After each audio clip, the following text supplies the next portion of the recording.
Good morning, everybody. Um, as I said last week, it's good. It's very good to see you and be here with you. I feel like the last thing we need is more time on our own to be tempted to read the news over and over again. And at least for me, that's definitely true. So thank you for giving me a reason to be here together with you right now. Before we start, just a technical notice, I might have to if you want to register for the rest of this course, they asked me from the office to remind you to register, and they will send a link to the registration in the chat at some point. And with that, we can leave the logistical aspects in the back and go back to talking about nature and about Torah and about meaning. And I just want to say in two sentences that what we discussed last week was how rain, the entrance of rain onto the stage of biblical history, came hand in hand with the introduction of man in the second creation story in Bereshit. And rain there emphasizes or kind of shows us man's dependence on God. And man here is literally man. It's not man in the sense of humanity, where in an academical article I would put in parentheses sick, since should be human and not man. But here it literally is man. It's before the creation of the woman. And his need for rain emphasizes his dependence on God. And as we discussed at length last week, this sense of dependence, of vulnerability, opens the door to a sense of partnership, and not just a sense, a reality of partnering with God and intimacy, being in conversation and prayer, working together on this project that's, embodies maintaining and continuing the act of creation of the world. And we talked about how this dependence in turn, or this awareness of our dependence, awareness that we're not whole unto ourselves, we need help, we can't be on our own, opens the door also for true intimacy with other people. In the case of the first human, we see it with the woman, with his openness to have intimacy with a woman. But in a sense, it becomes paradigmatic for all of humanity, that when we're aware of our own vulnerability, this can be a springboard for opening ourselves up to God and to other people and to partnership and intimacy all around. And we contrasted it with rivers that as they flow through the pages of Tanakh, time and time again, represent the temptation to forget this dependence, to think that, like Paro says in one of Ezekiel's prophecies, Paro is depicted as this huge crocodile in the river Nile, saying, "It's my river, my Ye'ol, and I made it." Like, where people are tempted to think that they are godlike, that they are not dependent and not bound and not vulnerable. And that leads to a betrayal of our covenant, our partnership, our universal partnership with God, and exploitation of other people, the mirror picture.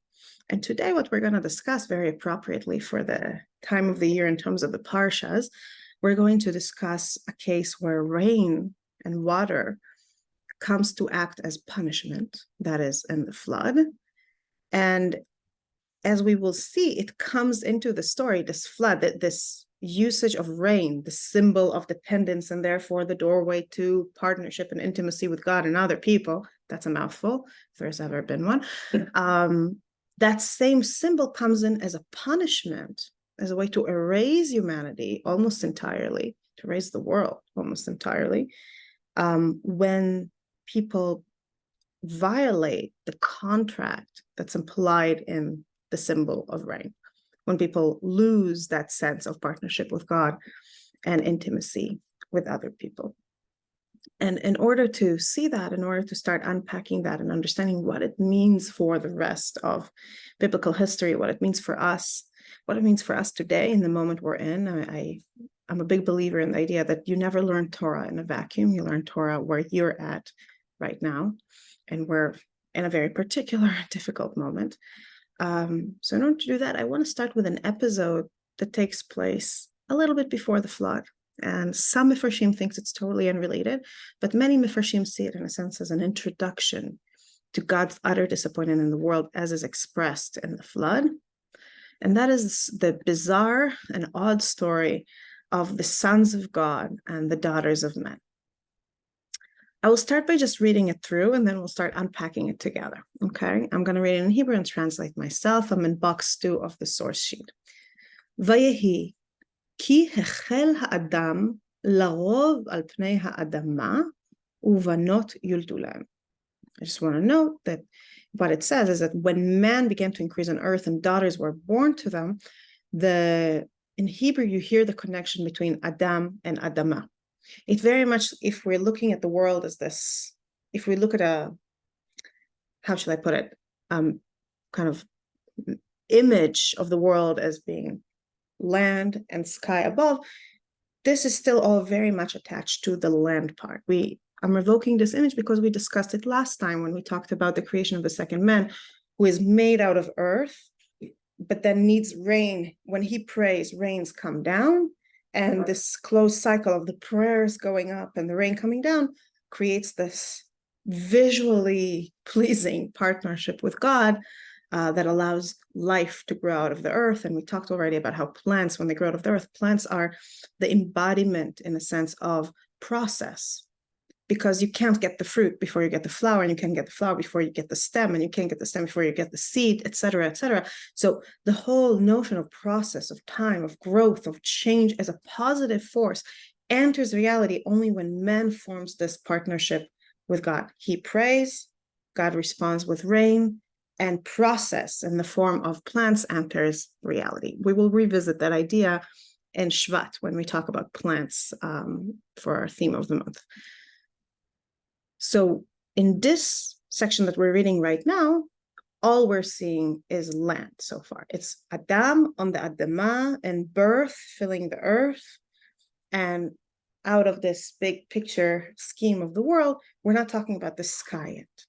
Except now the sky enters, and it enters in an odd way that awakened many, many, many disputes among commentators. When we read, Vayir'u b'nei ha'elohim, and the sons of God, I'm translating a little differently than it's translated here, saw the daughters of men, ki tovot hena. Now, he translates how pleasing they were. In Hebrew, literally, it means that they were good. And we will discuss that expression later, what it means. Vayikhu lahem nashim mikol asher b'charu. And they took wives from themselves from all that they chose. And again, I want to draw your attention to the word kol. We will revisit it in a minute. Vayomer Hashem.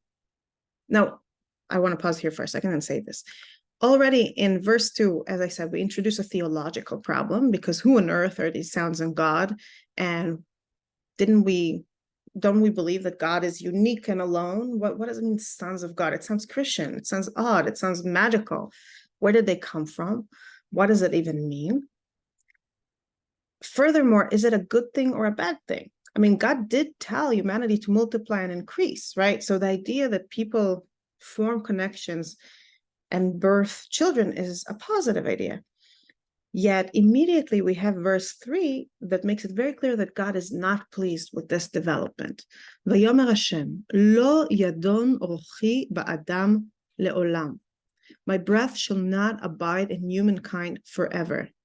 Bashagam hu basar, since it too is flesh. Vehayu yamav 120 shana. Let the days allowed them be 120 years. Rabbi Yoni Grossman, in his book about Bereshit, notes that you can't take this pasuk and God's decree that from now on humans will live for 120 years literally. You can't assume that what he means is that from that moment on, people will only live for 120 years, because throughout the next generation's descriptions, we hear of people who lived 600, 700, 800 years. In fact, the first person we hear clearly had only lived for 120 years is Moshe, who dies at the very end of Chumshei Torah. This is the first time that we know for a fact that somebody lived for exactly 120 years. So Rav Yoni Grossman says that this shouldn't be seen as kind of like a swift guillotine knife falling and saying, from now on, all humans will live 120 years at most, but rather I will start a process by which humanity's ability for longevity will be limited until it kind of stops at the border of 120 years. And in that regard, this pasuk casts a long shadow until the very end of Sefer Devarim, when we hear about Moshe's death, and then it brings it all kind of together. That's when this process stops. That's when the process reaches its culmination. But that's not the end of the episode. Okay, so God is displeased for whatever reason that is not so clear. What has that to do with anything? The fact that his spirit can't dwell in them because they're also flesh. Also, he knows they're flesh. He made them this way. So his displeasure is also ambiguous and unclear. And then before we kind of can stop and really try and understand what's going on here, we hear the following in Pasuk Dalet. Hanefilim hayu ba'aretz b'yamim hayam. It was then, and later too, it was then that the Nephilim, which is usually translated as giants, appeared on earth. V'gam achrei ken, and later too, asher yavo bnei ha'elokim el bnot ha'adam, when divine beings, sons of God, came to the daughters of man. V'yaldu lahem hema hagiborim asher me'olam anshe Hashem, who bore them offspring. Such were the heroes of old, the men of renown. Many Chachamim point out that this pasuk is incoherent. Are we supposed to understand that the Nephilim, the giants, are the same as the Giborim Me'olam Anshe Hashem? Meaning, are the two parts of the pasuk talking about the same things, the giants and the heroes who are of renown? Or is it two separate things? What has that to do with the fact of the copulation, forgive the coarse language here, of the sons of God and the daughters of men? Are we supposed to understand that the sons of God and the daughters of men created the giants slash heroes slash both of the above?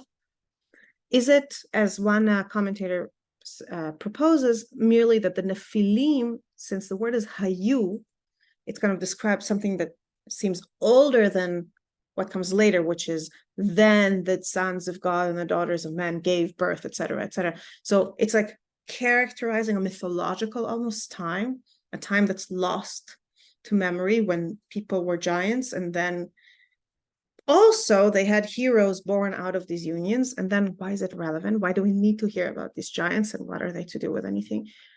Just like the rest of this passage, this verse leaves us with more questions than answers. I want to open it for discussion for a minute.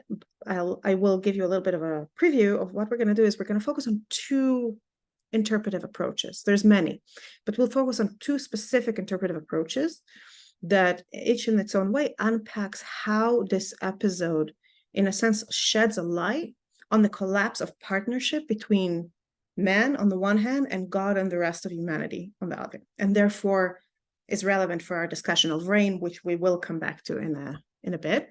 But first, I want to start with the most obvious question, and I want to raise it here for discussion. Just since we're a lot of us and we're on Zoom, I'm going to ask for short answers, please. Who do you think are the sons of God?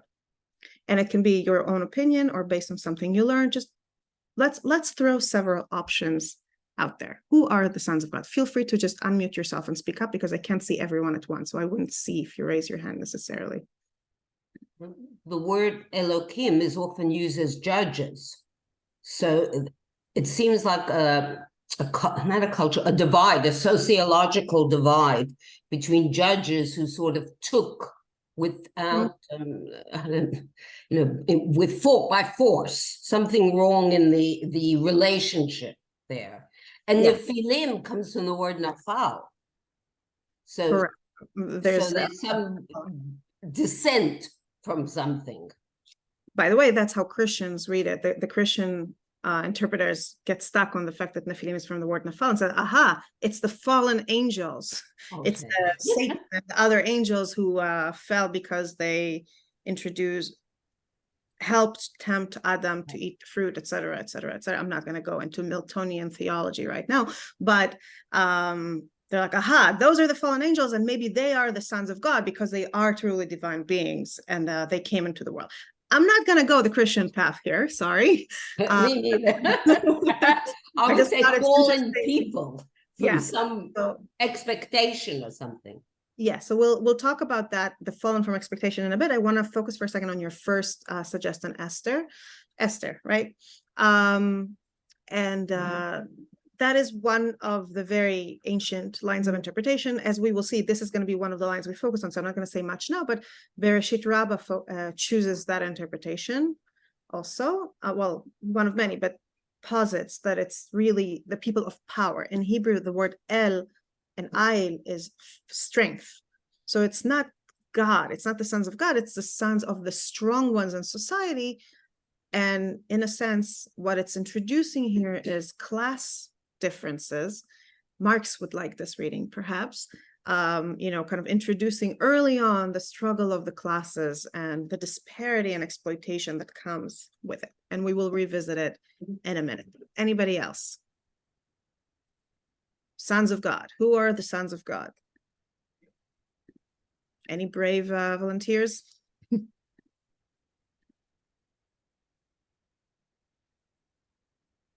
Okay, so I will say that there are some Mefarshim, and we're not going to focus on that so much, who really do think that it's angels of some sort, like who really do think that there are some divine beings like God, but not God, obviously, who are hovering about reality. And there's an ancient tradition that comes already from the creation of man, the first time man is created, when God says, right? Let's make a man in our image and in our tselem, our, I don't know how to demut, in our character. And the Mefarshim ask, why is he saying that in the plural? And they say, because he already created the angels, and maybe some of those angels embodied themselves in some way. I'll be honest, it's a legitimate reading, and there are great rabbis who, from time, like from a very long time ago onwards, who support it. I don't feel qualified to talk to it. I've never learned Kabbalah, and I feel like I'm just not the right person to study and teach it. So let's leave that aside for now. I'm just noting that it's there and it exists. And in the ancient Midrashim, it's very popular also. So I'm leaving it out there. And instead, I'll go back to the two paths I promised to explore. If anybody wants to add anything at any point, please feel free to add it. And I will start with a path that Esther set out for us. And that path is particularly of interest, I think, in our discussion today, because in many ways, it's a subversion of the intimacy we witnessed between Adam and his wife, Ish and Isha. Then she's not Eve yet. Ish and Isha, upon their first encounter in the second chapter of Bereshit. So let us go back to that moment for a second before we see how it's subverted here. I'm going to go back to the first box on the first page. And just to remind us all, this is the man who's created into a world of absence, into a world of discomfort, where he needs to wait for things to come together and pray to God and do things. And yet at the end of this road of being made aware of his own loneliness, both technical and existential, God creates a helpmeet for him. And it comes after he names all the animals and after he puts him to sleep, which is a fascinating moment, because it's as if it's just like Adam had to come to be aware of his world through the prism of absence all the time, right? First he's created and there's no plants and there's no rain and there's no place for him to be until God creates Gan Eden. Then he's put in Gan Eden and suddenly he can't eat everything that's there. And then he's there and he can eat some things and can't eat everything because he can't eat from the tree in the center of the garden. And then there's no one for him to have companionship with. So he's constantly brought into awareness of the absences around him. But then even in order to correct that, to create his helpmeet, he needs to be in a new absence, an absence of consciousness. Even that is coming from a place of isn't before there an is, so to speak. And then God makes him sleep. And in Pasuk Kaf, Vayapel Hashem Elokim tardema ala Adam vayishan, vayikach achat mitzalotav. He took one of his ribs. Vayisgor basar tachtena. He placed flesh at the side. Vayiven Hashem Elokim et hatzela. God builds this rib, asher lakach min Adam leisha. He took the rib he took from man into a woman. Vayevi'ea ela Adam. Note that in this pasuk, it's still Adam, right, and Isha. She's already named by God as Isha, but the first man is not named Ish, he's Adam. He's named for his origins. He is named for his origins, which is the land, the earth, the Adamah he's taken from, and she's named for her origins, which is the Ish, but he's not Ish yet. That will happen in the next pasuk, when Vayomer Adam said, Zot apam, this time. There's something about this pasuk that always catches me, because he captures the once in a lifetime feeling, that feeling of something happens that is right now and never will come again. There's grabbing the moment, a carpe diem kind of feeling to it. Etzem etzemai, bone of my bones, v'basar mibsari, flesh of my flesh, lazot ikarei isha ki meish lukacha zot. This one shall be called Isha ki meish lukacha zot. She was taken from a ish. And in this moment, and I think I mentioned it last time, but it's worth repeating, man does something remarkable, because in naming her, he's also renaming himself. He's distancing himself by name from his origins. He drops the name Adam, and he adopts Ish, which defines him as connected to the Isha. So yes, he's naming her, but he's at the same time acknowledging a transformation, an enormous shift inside himself, which makes more sense of the next pasuk, where it looks like an editorial intervention, because it's no longer talking about the people we're seeing right now. Instead, we hear, Al ken ya'azov ish et aviv et imo, therefore a man will leave his father and mother, v'davak beishto v'yu lebasar echad, and will cleave unto his wife, and they will be one flesh. Can I ask a question? Just a second, the point is that it's not, this can't be about Adam Rishon, because he had no mother and father. But it does recapture the feeling that we get when we look at Adam Rishon renaming himself instead of after his past, his origins, right? Adama, after his future. He's Isha, where Ish and Isha linguistically become one flesh almost. Sorry, somebody wanted to say something? I have a question. How does Adam know that the woman was taken from him? He was asleep. God put him to sleep when God took the rib and fashioned the woman. So how does Adam know that she was taken from him, that she was made from him? That is an excellent question, and I have an answer to suggest, but I actually want to turn it to you. Does anybody want to offer a thought on this? Can I ask another question? Yes, but can you please name yourself, because I can't see who's talking. Definitely. Oh, afterwards. Sorry, Stephanie, I have another different question.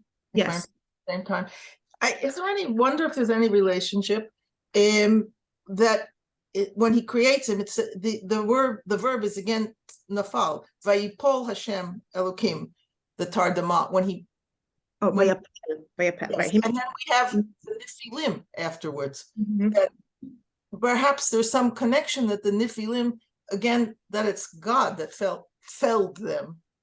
I mean, That's a really beautiful idea that I never thought of, that linguistic connection. I'll have to think about how what to make of it and look a little bit for answers, but thank you. That's a really interesting point. I think just tentatively, I can say that man as he is in the second creation story, I'm not talking about the man of first creation, right? Man, what Rav Soloveitchik called man persona versus man natura of the first creation, where he's just a natural part of the nature and just exists. Whereas in the second chapter, he develops a personality, develops an existential feeling of the world. In some regard, he is always falling, right? Because in what we're talking about becoming aware of the ways in which you're incomplete and the world around you is incomplete, it's an experience of a fall, an experience of going down, of you're born into the world and then you're totally dependent and there's no plans and there's nothing for you to eat and there's no companion for you and you're lonely and you're confused and your only companion is God, who is so beyond you and so on top of you that you can't have any mutual equitable relationship with him. It's a very, very lonely place. That's what Rabbi Soloveitchik talks about at length about this chapter, that's where loneliness, existential loneliness enters. Just a moment. Yes, sorry. I'll just finish the sentence. So the whole experience is an experience of falling, of losing kind of you think you got it and then you don't have it. You're falling down, your face falls. You know, in the flupanav is an expression in Tanakh, right? That the face falls. So I think there's something very deep about seeing that as a verb that goes along with that strand of the human story. Yes, Serena, you wanted to say something? I'm saying this very cautiously because it's the only thing I could think about. Is there any chances this might have something to do with Hashem asking Adam to name the animals with the possibility that one of them might be a suitable mate? Yeah, no, in the pshat, yes, that's what's happening here. That man names all the animals. Whenever I say that, I hear Bob Dylan in my brain. You know, the man has No, but man named all the animals. What I'm suggesting is that possibly, like a Achashverosh, she tried them out. That's very bold. I've seen some readings like that on the more subversive ends of midrashic reading. I think that we don't need to go into the more carnal trying them out to say that there was some sort of existential trying out, that he's looking the lion in the face, so to speak. And it's like, are you and me alike? He's looking the bird in the face. Are you and me alike? And then somehow the consequence of that is that when he sees the woman, he's like, aha, this time it is. This time it's the right thing. Does that? Okay. Yeah, I was just trying to think outside the box. No, and I think I'm not trying to shoot it down, Serena. I think that there are certain Kabbalistic readings that are along these lines. But like I said, I'm not qualified to talk about anything Kabbalistic, so I'm just going to leave it up for now. Again, I'm noting that it's there because I think it's crucial to understand the breadth and wealth of possibilities that opens up in these early stories of Bereshit. And the reason I'll say this, the reason I think it's so important, the reason I keep noting it, even when I say I'm not qualified to talk about this, I'm not qualified to talk about this, it's not just false modesty. It's because the human experience is so complex and rich that I think it's amazing and empowering that we can find all of it contained here. It's just that some of it, I don't have the tools to discuss. And just like I wouldn't give anyone a therapy session, I don't feel comfortable talking about these primal things that I'm not learned enough and to discuss. But I think I'm glad you brought up this possibility because it does exist in the discussions. So thank you, Serena. Rachel, Yes, Alan. if you want to speak Kabbalah, just make believe you're your grandmother in the kitchen telling you as a baby something, and the absolute truth will come out. Yeah. You try it at home. Yeah, my grandmothers unfortunately are no longer with us, but Yeah, no longer, but you remember? yeah, I remember. That's it. Remember. Make Thank it you. Ke'ilu. Thank you, Alan. Maybe I'll do that as a. It's Torah She'Ba'al Peh. Thank you, Alan. It is. I definitely believe in that, and maybe I'll come back to that later in a different topic. For now, though, let's stay for a second here in the pshat, okay? And on the pshat level, we don't know. The very simple answer is that we don't know. Adam looks at the woman and he recognizes in her something of himself. And there's no question that somehow the test drive of looking at all the other animals and seeing something of their essence and naming them is supposed to somehow prepare him to then see something of our essence. But there's a gap. We don't know. And the we don't know is, in a sense, putting us in Adam's shoes, because what he's just been through is a whole chapter of learning all the things he can't do and doesn't know. And now we don't know. We're put in the same position, in the same existential position, which is a position the Hebrew Bible is very fond of putting us into by introducing all these ambiguities and gaps and ambivalences into the story. However, that said, I do think that anyone who ever, let me pose it to you. That moment of recognition that goes beyond the rational, that can't be quantified to metrics of he looked at the size of her waist, or he looked at the way her bones are shaped, or something like technical and medicinal of that sort. Like that moment of recognition that leaps, where the consciousness leaps past what we technically know and brings us new awareness. I think we do recognize that. I think we can all relate that sometimes we have those moments, these inspirational leaps. And I think that we often have them when it comes to other people. Not always, but many people I know shared with me that when they met who would later become their spouse, they didn't know that they're going to marry them, but they knew something. There was something. Or a friend, a lifelong friend that you make, and like from the get-go, you know there's something. Or even someone who's just going to be an acquaintance, but you know there's something there, that that person is going to mean something to you. And I think that Adam is creating this paradigm for us, this archetype of this recognition. I don't want to call it love. It's not love. It's not love at first sight or any romantic notion like that, but it's recognition. Sorry, I just noticed that there's a bird in our class. Welcome, bird.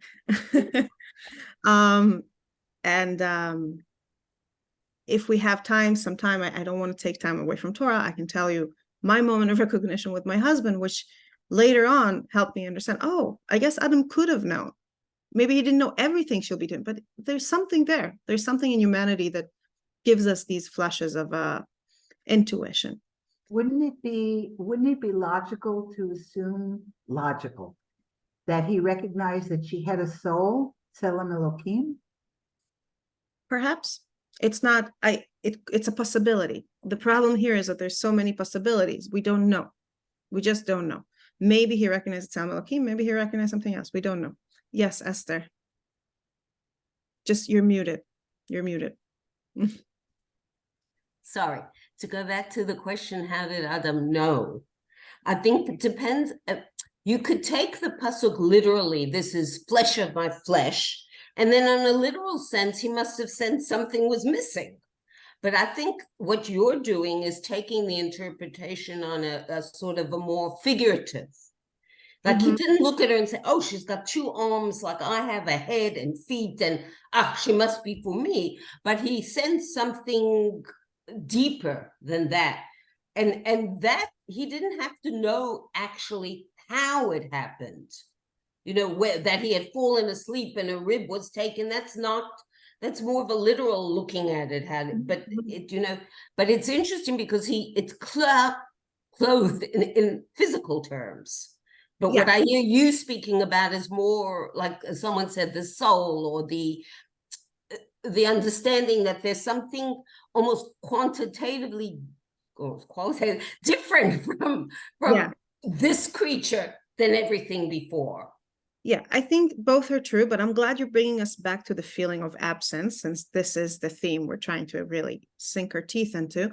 And I think that the text, the pshat, very much bears your reading, because the pshat, let's go back to it, is not, oh, this time it's my right helpmeet. Oh, this time it's the one I'll spend my life. No, he says literally, bone of my bone and flesh of my flesh. It's a technical description of who she is and what she is. He's like, oh, this one is made out of me, out of my bone and flesh. He doesn't know what God did exactly, but he recognized something. And I think it, again, encapsulates that feeling of missing something and then having it fulfilled. Rabbi Soloveitchik takes this moment and reads it as kind of the encapsulation of the whole theme that he discusses in his description of this creation story, which is loneliness. That man is constantly brought to see that he's alone and he's incomplete and he can't achieve everything by himself. And even the physical creation of the woman does it by taking a part of him and making him feel like he's missing something, not just emotionally, but physiologically. And that opens him up to welcome her into his world and allow her to complete him. And Rav Soloveitchik is very blunt about it, that people who don't feel this existential loneliness, they can marry, they can have relations, but it's not an intimacy, not a deep soul intimacy, because if you think you're complete in yourself, then you're not making room for another person. You need to feel the absences, the gaps, the boundaries that make your humanity to allow other people a true place in you, which goes back to our theme of partnership and vulnerability as being always intertwined. So with that, I'm sorry, I'm going to set this conversation aside. We could unpack this pasuk for the rest of our session, perhaps the rest of the course, but let's go back to the place where it's betrayed, to the place where it's corrupted, the place where, as Esther suggested, and as Midrash Bereshit Rabbah suggests, men of power, instead of welcoming true partners into their lives, into their marital lives, take women by force, women of a lower class, women who don't have men to protect them, strong enough men, powerful enough men to protect them. And in that sense, corrupt what the relationship between man and wife can be. If it can be this, it can be this recognition that something in you is missing and that somebody else can complete you. And this joyous moment when you transform through the connection, you, Adam, become Ish, the past with all its shackles and all its shadows fades away and makes room for something new to emerge. It could be this. And instead, what we have is exploitation. Let us look at the Bereshit Rabbah here and how they describe it, or I'll start with Rashi in box number 3, okay? And Rashi is focusing here on the word ki tovot hena. Remember in the pasuk, I'm going back to box 2, what do the sons of God see? They see that not at Adam, tovot hena. Now, tovot almost always in Tanakh comes with tovot mar'eh, like in description of women, good to look at, like beautiful. Here, it doesn't say mar'eh. We will ask why in a minute, but Rashi assumes that this is what it means, that they're made beautiful at that moment.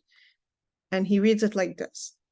Ki tovot hena, that they were fair. Rabbi Judan says, and he's quoting Bereshit Rabbah, it is written here, tovot, for when they were being made to appear good by being decked out to be taken beneath the marriage canopy, one of the lords would come and violate her first. And he's quoting this Bereshit Rabbah that I could not find English translation for, so I brought it in Hebrew. And I'm going to translate some of it. Davar acher, hadahu, elu habetulot. In other words, it's not just the brides, it's the virgins. The next word of the pasuk is vayikhu lahem nashim mikol asher bacharu, right? They took women from whoever they chose. And this is to say also nashei anashim and mikol asher bacharu, from anything they chose, to include men and animals. Now, I'm not going to go into the discussion of how we read it today from our sensibilities as modern people, but the sense that the Midrash is introducing into this in its interpretation of these psukim is that men did not limit their sexual appetite to appropriate, eligible brides, but rather took from anything and anywhere they could. And when the urge, when the sexual urge, when the desire is coupled with lack of inhibition in this way, it deprives both the victim and the perpetrator from a meaningful, transformative, uplifting relationship. Because no matter what various Harlequin presents novels want to tell us, when a relationship is based on force, when a relationship is based on power, then there can't be partnership and there can't be intimacy. There can be the image, there can be the delusion of one, but it's not real. The very basic relationship, the most basic covenant, the most basic partnership that humanity kind of is built on, the partnership between a man and a woman coming together to give birth and create the next generation. Technically, yes, children can be born, but it's not existentially, spiritually, there's no real partnership here. In other words, if you want to, I'm sorry, I'm going to jump all the way to Esther, since Serena already introduced Megillat Esther into the discussion.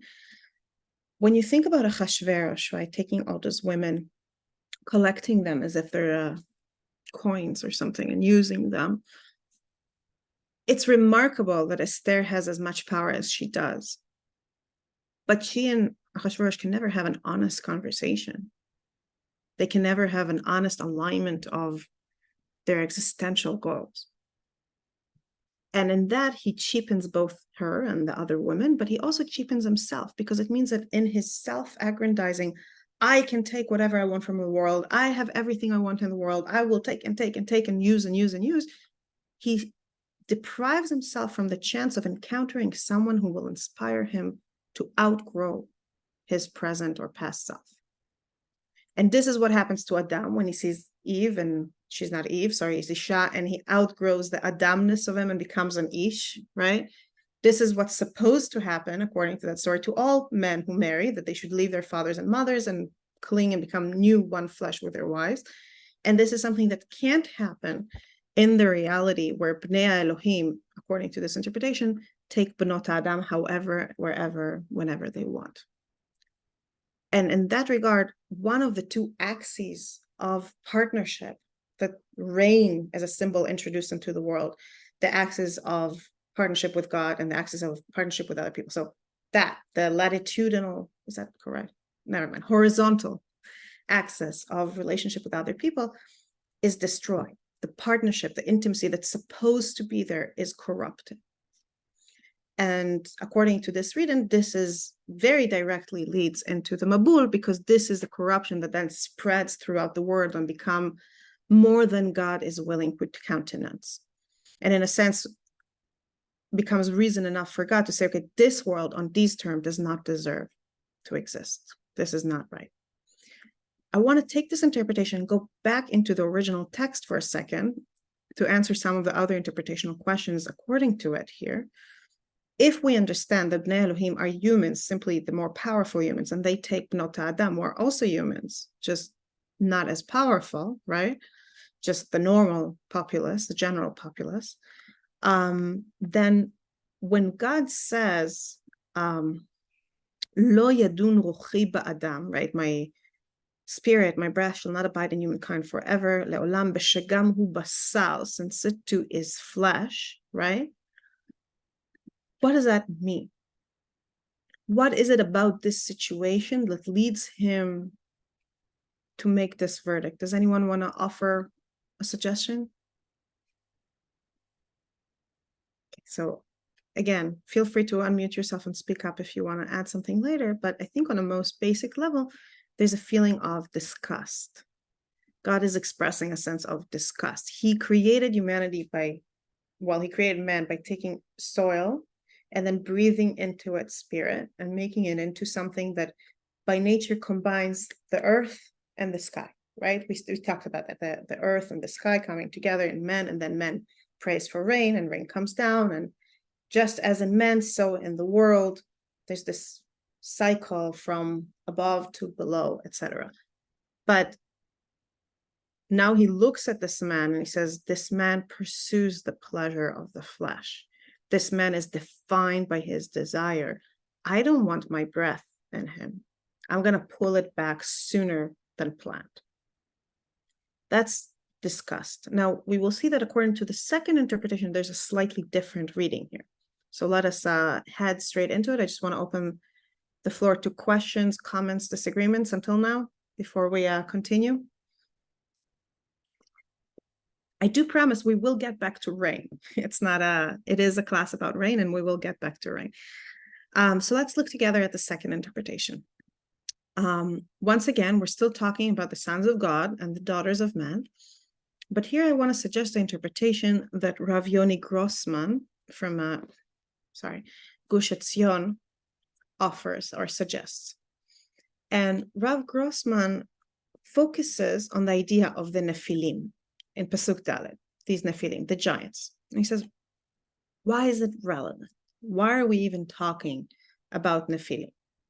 And he suggests, and he has all kinds of ways to support it. I strongly recommend reading his book Bereshit. I saw they just translated it to Genesis. It's a mind-blowingly rich book in terms of insight and analysis. I highly recommend following his interpretation fully there. But I will try and give a little bit of a encapsulation of it here. Rabbi Grossman says that we have a lot of reason to believe that at the time of these primal stories of the beginning of Avraham, Yitzchak, Yaakov, there really were other races, other species of humanity in parallel. Now we know that there were Homo sapiens, Homo I don't know, Neanderthals, that we know that humanity is formed from different strands, different genetical strands of what it is to be human that mixed and matched and mixed again and etc. until Homo sapiens. Cro-Magnon. Yeah, until Homo sapiens emerged as the general race that is humanity.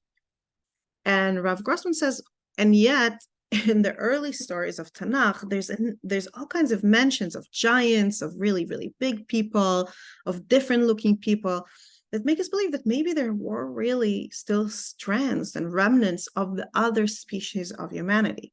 And there wasn't, I mean, I'm using race not in the sense we use race today. I'm using race in a more species sense. There were really different species of humans. And by saying this was at the time when the Nephilim were in the land, the biblical storyteller here is placing the story, this primal story, in the time when different species coexisted. And there was the normal species of, men of a normal stature, and there were giants. There were people who were much bigger, and their descendants are still in Israel when the Israelites arrive from Egypt and have to fight them and defeat them. Think Goliath, think Og Melech HaBashan. Clearly, there were people of different statures. So it's a dying breed, but it exists. And now we go back to the mists of time, to a time when this race or species of humanity coexisted with the species we're more familiar today. And Rav Grossman says, once you think of it like that, why not think of the sons of God and the daughters of man as interspecies marriage between those two groups of humans? That the giants were called Bnei Elohim because Ayil and strength often is used in Tanakh to describe something larger, something bigger than life, bigger than other things, unspeakably big. So Bnei Elohim could be literally those who are really big, the sons of the really big people, and they start marrying the daughters of the other species of humanity. And the question, if that's how you read it, is why? What's the point of this marriage? And why is it bad? If they're all humans, who cares, right? It's not like you're marrying your cat. It's just like, why is God so distressed and disgusted by this marriage? So Rabbi Grossman thinks that the answer to this question lies in the consequence of the marriage, not in the marriage itself, unlike Rashi and Midrash Rabbah, where the marriage or the taking is the problem, right? Because the taking is against the female partner's will and by force and in an exploitative way. For him, the taking is not the problem. The marriage is fine in and of itself. The problem is the purpose behind it. And the purpose behind it, Rav Grossman suggests, is what we hear in the end. Vayaldu lahem hema, and they gave birth to them, hagiborim asher me'olam anshei Hashem. They bore them offspring, such were the heroes of all, the men of renown. This offspring, the heroic people, the people who are known everywhere as bigger than life, stronger, better, faster. Think of Hercules or other heroes of ancient mythology. They were the purpose. They were the point of those marriages. In other words, according to Rabbi Grossman, and he has what to rely on in terms of ancient traditions, this was the first human project to improve genetics, eugenics, if you will. This was the first eugenics project. The normal race that we are part of now looked around and said, we want to have children who are stronger, better, heroic, bigger than life. So we're going to bring in these specifically large humans to impregnate our daughters and give them children. I mean, I'm introducing a little bit of conjecture about how exactly it happened, and he's very careful not to do that, so I apologize for that. But the point is that the point of these marriages is to produce better humans. And the problem is in what's considered better. Because what's considered better in the scheme is bigger, stronger, larger. And why? Because you want them to be of name. Now, Rabbi Grossman points out that this desire, the desire to make a name for yourself or to be renowned, to be of name, specifically with the word Shem, is actually a theme that runs throughout the early chapters of Bereshit. And time again, we see that the people who want to make a name for themselves, by being stronger, better build a migdal, as you see here in the top of box 4, that will reach the sky in the story of Migdal Bavel.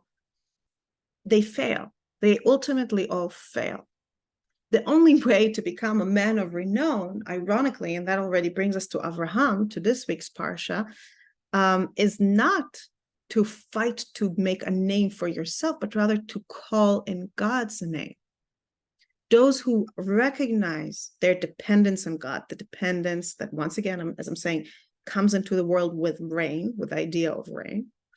Those who recognize this dependence by calling God's name into the world stand a chance of becoming men of renown. And this is exactly what happened to Avraham, who, and I'm here in box 4 in the second verse, I'll read it from the English. From there, he moved on to the hill country east of Bethel and pitched his tent with Bethel on the west and Ai on the east.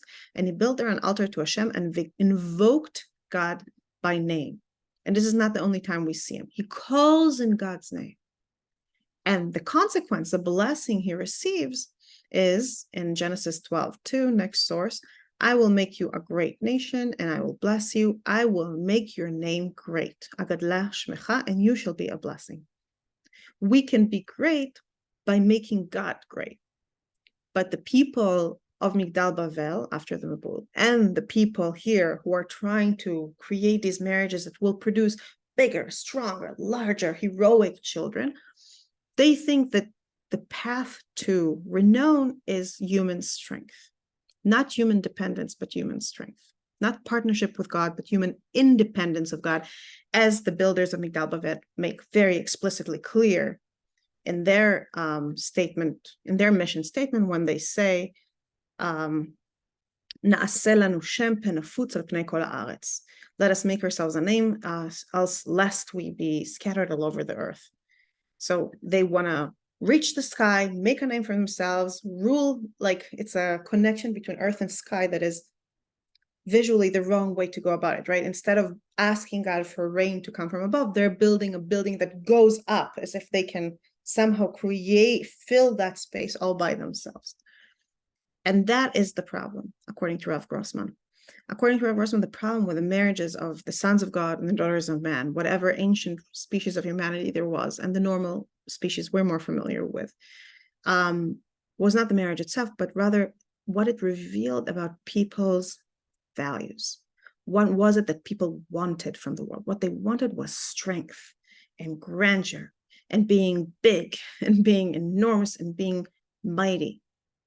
A desire that in and of itself, we could say, okay, whatever, what's the big deal? People want to be heroic, but it disconnects them from their awareness of God and therefore from the correct way of building the partnership that builds the world with God. And that's the other axis. We talk about the axis of partnership with other people and the axis with God.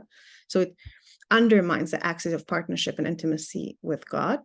But moreover, it also ultimately leads to tyrannical tendencies, because people who value strength and might historically end up thinking that might makes right, and that the larger person gets to set the rules, and that the stronger person gets to take whatever wife he wants. And this brings us a full circle to the first axis and the first pattern of interpretation, because they really come together. People who lose their sense of dependence of God, people who say, Kochi ve'otzem yadi, my strength and the strength of my arm, asu et ha'chayil hazeh, did this victory, did this thing for me. People who lose touch with that first universal lesson embedded in the idea of rain, not only pervert their relationship with God and think they can stand full on their own, invariably, historically, it ends up perverting their relationships with other people and introducing violence and exploitation into the world. I have a question. Just a moment. And when that happens, God says, and this is how Rabbi Grossman reads that weird injunction that God makes about, fine, from now on you live only for 120 years. It's not discussed in his reading. Rather, it is saying,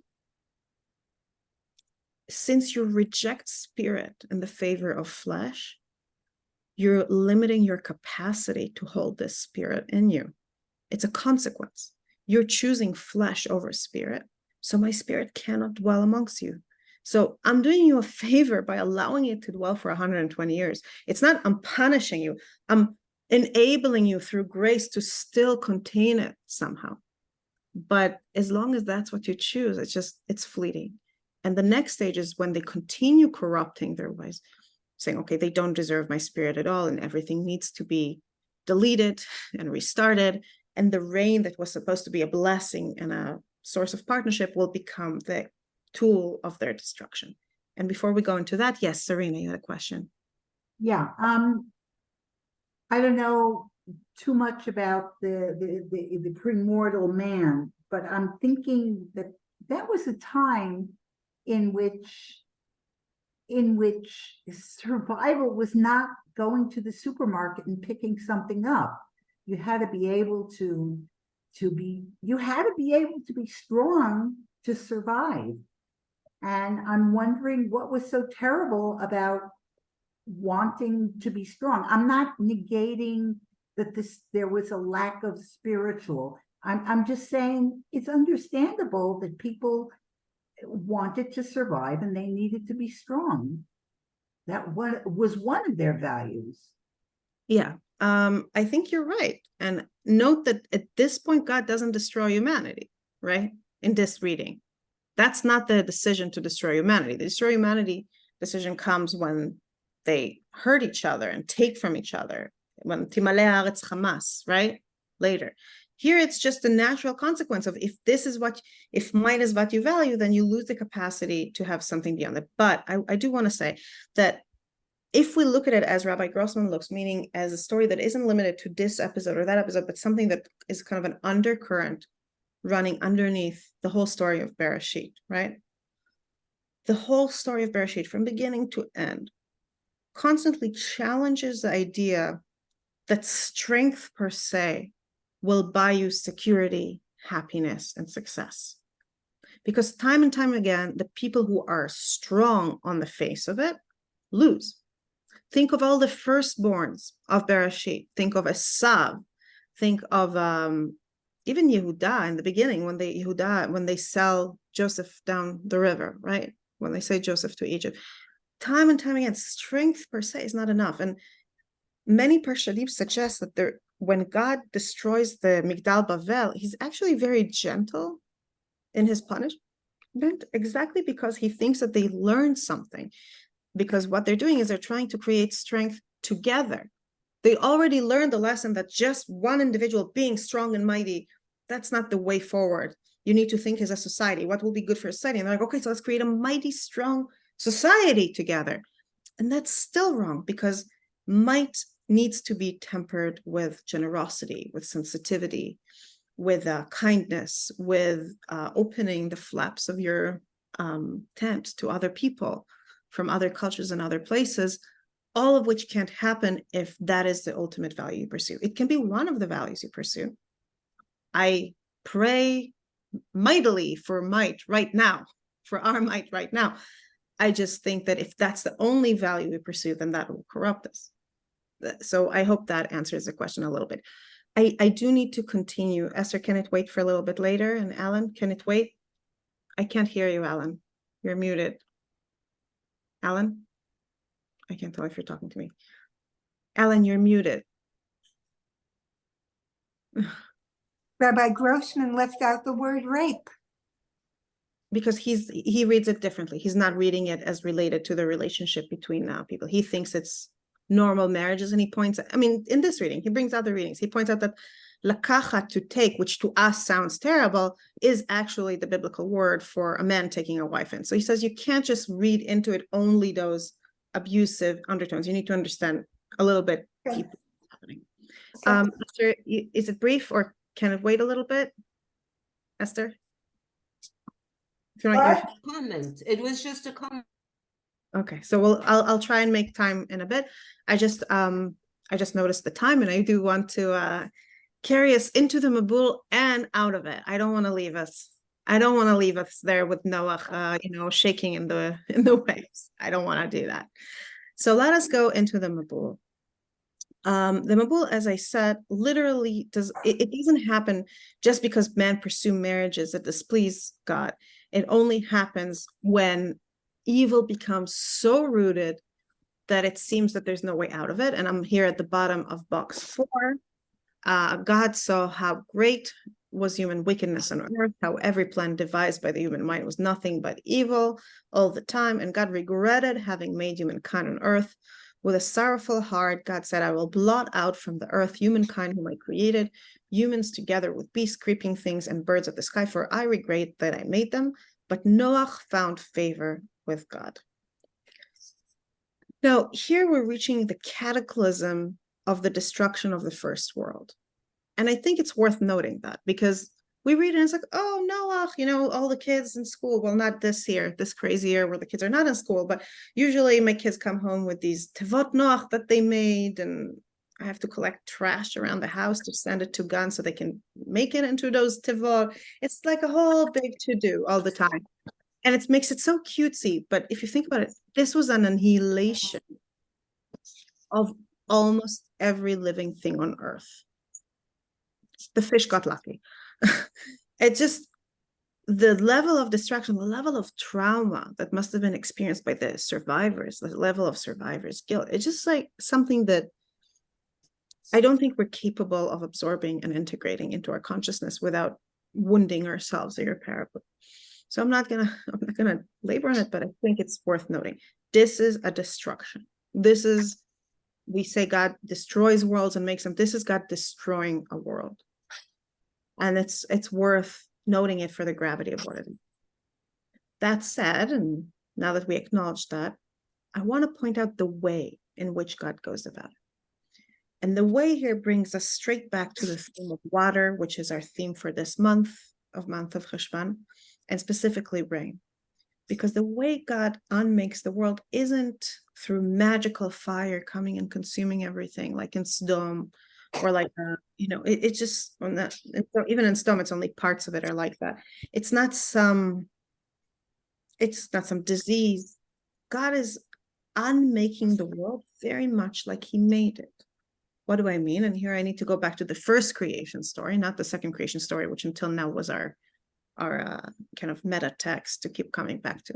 In the first creation story, God created life by first making space for this life by creating separations, right? Think about the second day, the light and darkness of the first day.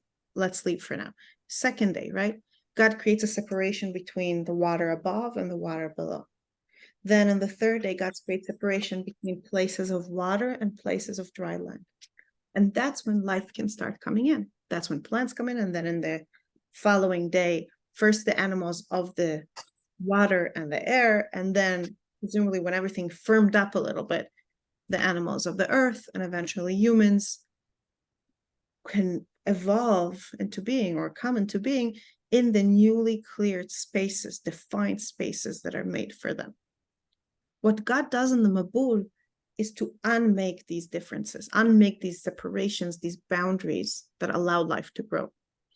The sky opens up, goes the description, and the rain comes down, but it's not normal rain. It's not rain like we think of it. Just a moment. I'm going to skip ahead a little bit.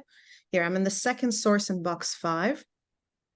In the 600th year of Noah's life, in the second month, on the 17th day of the month, on that day, all the fountains of the great deep burst apart, and the floodgates of the sky broke open. In other words, it's as if that thing that separated the water below and the water above is broken. And now there's nothing stopping water from above to come down and water from below to come up. This unmakes that difference between sky and earth, and of course makes the difference between the dry earth and the places of water on earth. And that is what swallows up all living things. Commentators like Rabbi Blas, for example, in his book about it, point out that other distinctions that are basic to the creation story also get destroyed. For example, the distinction between light and dark. Light and dark are not as important to us for existence. You can survive in the dark as a human for a long time, but they too get unmade because until the end of the Mabul, there's no evening and morning. There's no sense of time because the water is all around. You can't see the light. The light is presumably there. The sun is there, but you can't see it. So from the human perspective, Noach's perspective, looking out of his tzoar as everything shakes around him, while all the animals are moaning and groaning, at least that's how I imagine it, time itself lost meaning. Time, light, land, all there is this reality of unchecked wateriness, if you will. The same water that's meant to be given as a bracha when man prays for it and brings together this cycle of earth and sky is just unbound. And the whole world gets destroyed. But that destruction ends. And when it ends, a new world order emerges out of the destruction, out of the horror. And that world order, and here we really are coming a full circle to last week's discussion, reshapes or assigns a very different place for humanity than the place it received, it achieved, or it held in the first destroyed world of the first chapters of Bereshit. And now we're really, like I said, coming back full circle to the connection between rain and partnership with God, man's partnership with God, because now that rain became a tool of destruction, when we abandon this partnership, the question is, what kind of partnership will rise out of it's not ashes, out of the soggy remains of the old world? And here I want to pause for a second and ask you, but please answer with short, brief answers. Do you think that in the wake of the Mabul, man is more God's partner than before or less God's partner than before, in your opinion? Who's going to brave an opinion? I actually think less, because that's why Hashem had to sift until he landed on Avraham, because there was no one else with whom to partner. Thank you, Rivka. So this is one option, that it's less, and that would explain why we need Avraham, why God kind of looks and looks and looks. And as was already mentioned last week, I think Shoshana mentioned it. I don't know if she's here right now. Shoshana mentioned that that partnership, that universal partnership that's symbolized by rain in Bereshit Bet, is destroyed, and instead God adopts a national partnership with the Jewish people. And we will touch upon that in a second. So that's one reading. One reading is that man is less God's partner. Shira, you want to answer? Yeah, I would imagine actually that it would be the opposite, that it would be more, because we're tasked with tikkun olam. I mean, look at what Noach was tasked to do. He was tasked to rebuild the world, repopulate the world. And so that's actually a very specific directive and a very specific partnership that we're continuing today, whether we're succeeding at it or not.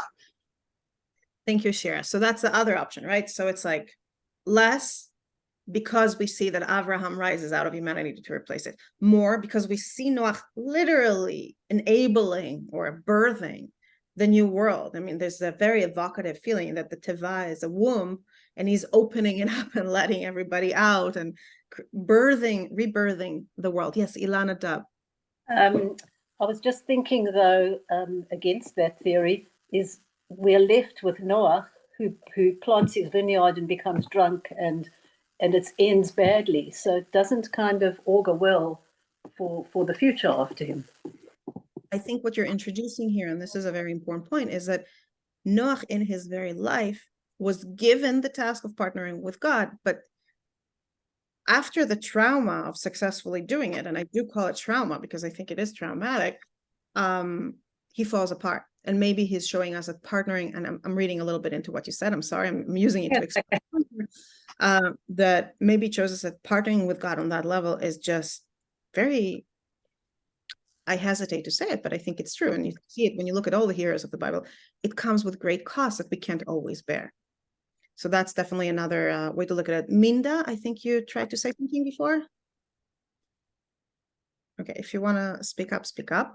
No, I just was going to say, and it's sort of been implied that his taking care of the animals, Mm-hmm. and then you said you continued it with saying the womb was open so that that seemed to be a partnership. Mhm. Nothing new. Okay, thank you, Minda. Anybody else? One last comment before Yeah. we wrap it up? Yes, fact, Esther. yeah, the fact that he says, I'm not going to destroy the world and it'll have seasons and rain, and that seems to say that you don't have a partnership within it. What you're doing is not going to affect the world now. So to me, it's almost the rules have changed and mankind is a bit less than before. That's a really good point. So I'm going to start with that, actually, as I put it together. I should say that there are many interpreters who tilt one way or another. I'm sorry, Nadine, you wanted to say something? One last thing? Okay. You're muted. I would be frightened by that my acts could generate such a big response. So on one hand, I will be more cautious about what I'm doing, but on the universal or macro ways, I would be very scared in my relationship with the other, which is God, of what could happen. So that definitely would affect my relationship with Hashem. Thank you, Nadine. It actually goes with Esther's point, and now I'm going to round it up because I'm sorry if anybody else wants to add, but we need to finish in 4 minutes. So I'm going to take it all together now. Weave it all together. Different thinkers from the traditional commentators to this day champion both of these sides. Some say now there's a deeper partnership. For example, Rav Tamir Granot, who lost his son last week, and his soldier son, Amitai Tzvi Granot, Hashem Yikom Damo, was killed by Hezbollah rockets last week up north. He believes that the Mabul makes men more of God's partners, because Noach becomes a paradigm for all of us, the archetype for all of us, for men working really hand in hand with God to do good and to complete creation in a way that's much more explicit and direct and concrete than what Adam did, after all. It's like Noach is a step up in that regard. Rav Grossman, whose book was a big influence on this class, and I will end with him here as well, acknowledges this fact, but he reads it differently. He agrees, he thinks that man is less of God's partner after the Mabul. And he uses 2 points to kind of strengthen this, and we will end with that. One is exactly what Esther pointed out, namely that God, after the Mabul, says, I will no longer destroy the world on behalf of men, which is a relief. When you read it, it's like, oh, thank God, it's not going to happen again. But it's a sad relief, because what it means is that God decouples humanity and its drama from the world, from the natural order. And that stems from the fact that, according to Rabbi Grossman, man loses his position as the ruler of nature. That when God created man in the first chapter of Genesis, he said, Mishluba, like Duba, you are the rulers. But it doesn't mean exploit. It means you are the representative. You are the benevolent leader. And he says, and that's why man wasn't allowed to eat the animals, because what kind of king would eat his dependents, would eat his netinim, subjects? Only an evil, tyrannical king eats and drinks the blood, so to speak, or exploits his subjects. Man was supposed to be the benevolent leader who sees the needs of every animal in the animal kingdom and make sure they're all doing well and they're all thriving together as a biosystem, as whatever you want to call it, as a yikum, entire universe. But God sees that this is too much responsibility, that sometimes you can have an individual like Noach who will carry it out, but it's just one individual and he's broken by the end of it. You can't expect that from humanity at large. So while Noach becomes the symbol of the possibility of this kind of relationship between man and God, where there's real partnership, it's a possibility that's almost pushed off to the end of days, to an ideal world we aspire to. Whereas in reality, man is dethroned. And now he can eat the animals because he's no longer so different from them. It's like he says, it's not that the animals change status, it's man change status. Man is now not so different from the other animals because he doesn't have this position of protector for them. Instead, he becomes one amongst them. They eat other animals, man eats other animals, still within moral bounds. He can't murder, he can't eat the blood. There's still the sense that he needs to maintain certain moral path, but the fate of the world as large is no longer hanging on his shoulder. Rabbi Grossman says that that does not belittle, that does not take away from Noach's example of partnership with God to save the world. Just acknowledges that this is a rare instance that can be pushed off to the dream of V'chai ze'ev im keves. One day wolves and sheep will live together in the time of Mashiach. Whereas in reality, God is looking for something else. And this something else is Avraham, it's Abraham's family, it's us who are, and I'm coming back to what we said last week, warned very strictly that our actions will either bring us rain and prosperity or not. So once again, the symbol of rain, the symbol that symbolized this partnership between humanity and God at the very beginning of creation, comes back to us and our national covenant with God and our individual covenant with God. That's not a universal covenant anymore, because God is choosing to create one nation that will be a light unto the nation, a model for the whole world for how to reach that end of days where Noach's example will be possible for all of us. And this covenant, this unique covenant, once again is centered around that image of rain that brings it with it the idea of dependence as that which enables partnership and that which enables intimacy and kindness both with God and with other people. And my prayer for us now, as we stand, definitely the greatest challenge in our national history that I remember in my lifetime. I know there's been others. My blessing for all of us is that we can rise to the challenge with a spirit of strength, but not strength for the sake of strength, but strength for the sake of kindness, strength for the sake of partnering with God and with other people in making a better world. You're a really nice person. Amen. Thank you, everybody.